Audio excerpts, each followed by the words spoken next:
Introduction. Over a 3-decade period that began in 1918, Oscar Micheaux wrote, directed, edited, produced, and distributed over 40 films nationally and internationally. These films usually featured all-black casts. They spanned a silent period, 1918 through 1930, and a talkie period, 1931 through 1948.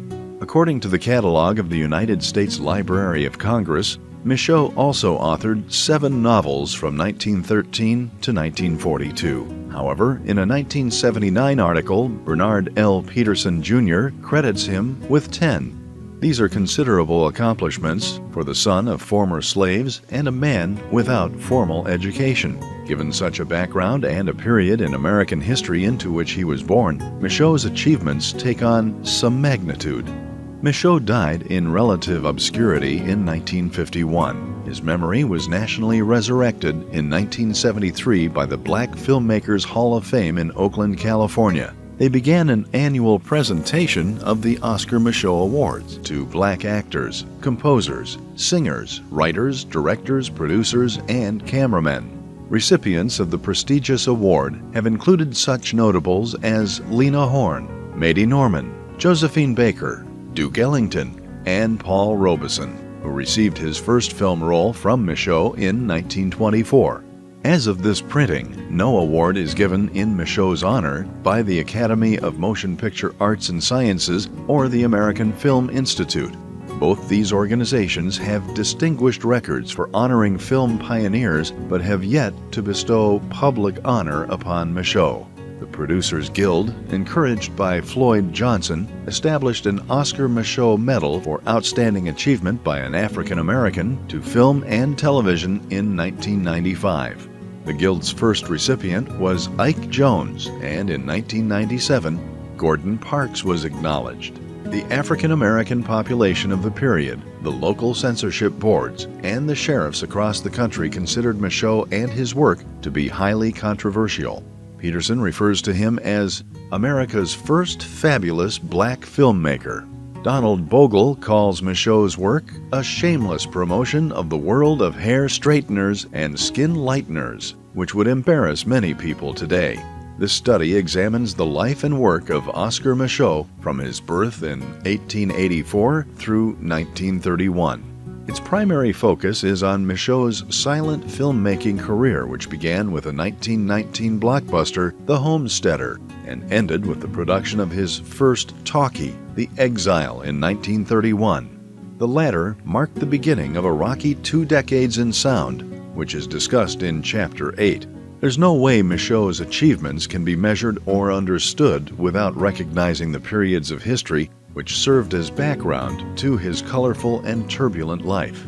He was born in a nation which had a legacy of darkness and despair for African Americans. During this period of examination, his career spanned World War I, the Great Migration, the Red Summer of 1919, a recession, the Harlem Renaissance, and 1930s Depression years. Yet he survived. He was the only African-American filmmaker to do so, and he merits attention. Micheaux's film career was his writing career. Indeed, it was the adaptation of his own novel, The Homesteader, 1917, which launched his film career. Many of his subsequent films were also based on his own novels or screenplays. Some were based on the writings of other, usually black authors. His book sales provided some of the capital for his films throughout his career. An incredible amount of misinformation exists about Micheaux, much of it published by learned people.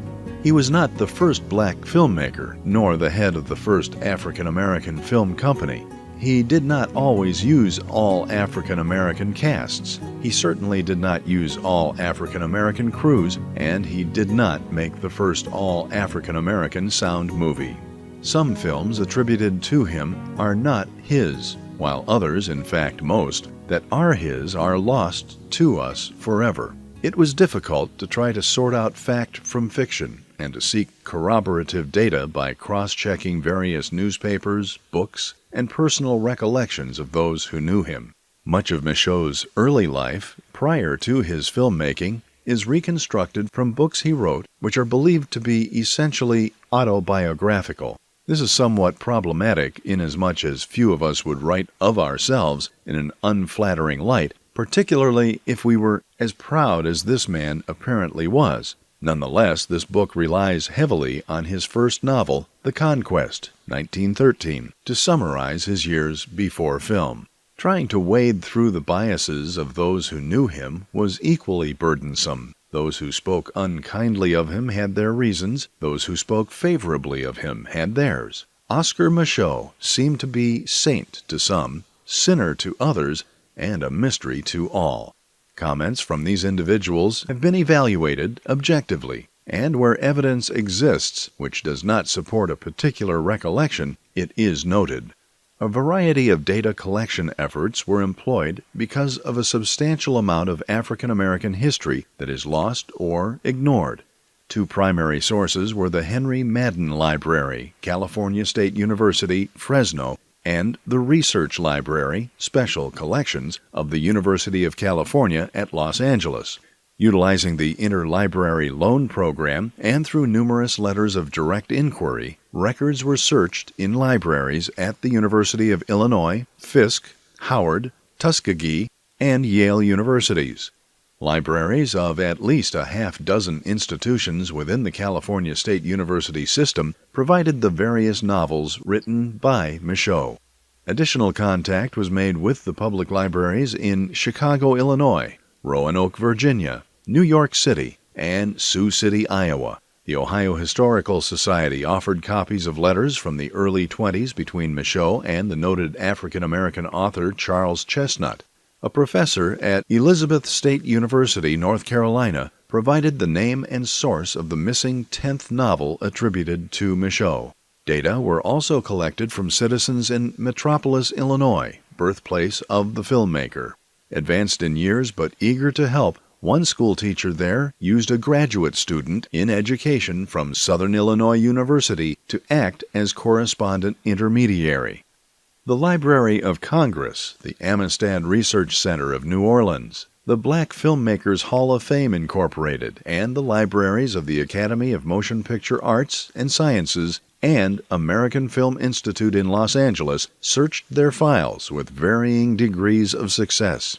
Jack Schiffman, author and son of impresario Frank Schiffman, the man who bailed Micheaux out of financial troubles in 1928, offered glimpses of the filmmaker's life in New York. Lorenzo Tucker and Carlton Moss, both actors who worked for Micheaux, provided insight into his personality and day-to-day operations. Microfilm of three of the nation's leading black newspapers made it possible to track the movements of Micheaux and to examine history from an African-American perspective. The Chicago Defender, New York Age, the Pittsburgh Courier were powerful organs of expression for African-American people in troubled times, often serving as the conscience of America. Information contained in these periodicals underscored the deficiencies in recorded African-American history. Many black leaders whose names and stories appeared in their pages are not found in the mainstream of American history. The names of countless white men and women of goodwill who helped make the progress of Micheaux and other African Americans possible are also absent from history's mainstream, yet they are heralded in the black press of the past. In fact, headlines of a major American newspaper during this period, compared with headlines of an African American newspaper of the same date, reveal a world of difference.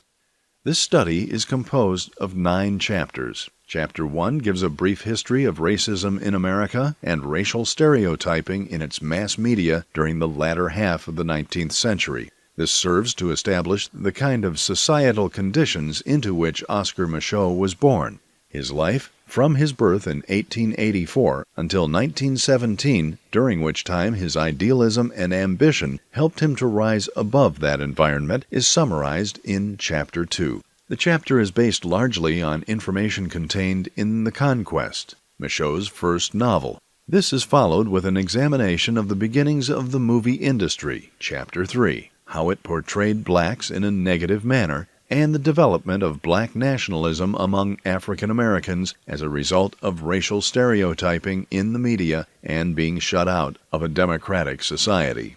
Chapters 4 through 7 reveal a turbulent period of realism in Micheaux's life when he was forced to deal with American society as it really was. The narrative for these chapters was developed by placing the collected data in chronological order, then separating it into time periods on which the chapters were based, ending with the start of Micheaux's work in sound films.